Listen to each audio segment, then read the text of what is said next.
सोनवणे एकदा शेवटी तुकडीय अध्यक्ष महाशय व पूज्य गुरुजन वर्ग व इथे जमलेल्या माझ्या बाल मित्रांनो, आज मी आपल्या भारत देशाविषयी काही 2 शब्द सांगणार आहे.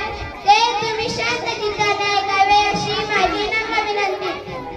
आओ बच्चों, तुम्हें दिखाए ना कि हिंदुस्तान की इस मिट्टी से तिलक करो हे धरती बलिदान की.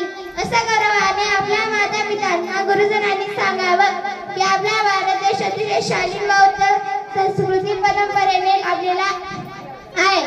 आपला भारत देशाचे विनोबा भावेंनी भारतीय संस्कृतीचं सुरेख वर्णन केले. भूक लागल्यावर खाणं ही प्रकृती, भूक नसताना खाणं ही विकृती, आपल्याला काळ दुसऱ्याला देणं ही संस्कृती. असेच आपल्या संस्कृतीत अनेक राजे होऊन गेले. राजा हरिश्चंद्र, राजा विक्रम, शिवाजी महाराज, अजून किती नावे घ्यावीत. गंगा, यमुना, कृष्णा, गोदावरी आदी नद्यांनी पावन झालेला असा आपला सुजलाम सुफलाम भारत देश. आपल्या भारत देशाचे संरक्षण करण्यासाठी उत्तरेकडे हिमालयासारखा विशाल पर्वत आहे. आपल्या भारताचे चरण धुण्यासाठी निसर्गाने दक्षिणेकडे सागरांची निर्मिती केली आहे. प्रतीकांची पूजा करण्यासाठी आपल्या भारतात अनेक सण साजरी होतात.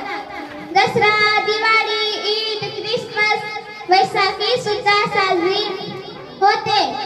ब्रिटिश सरकारला हटवण्यासाठी स्वातंत्र्यवीरांनी केलेले कष्ट, त्यांनी हुतात्म्याने स्वातंत्र्य प्राप्तीसाठी सोसावे लागणारे त्रास आम्ही जाणतो. त्यांनी केलेला त्याग आम्ही जाणतो का? सध्या आपण स्वातंत्र्य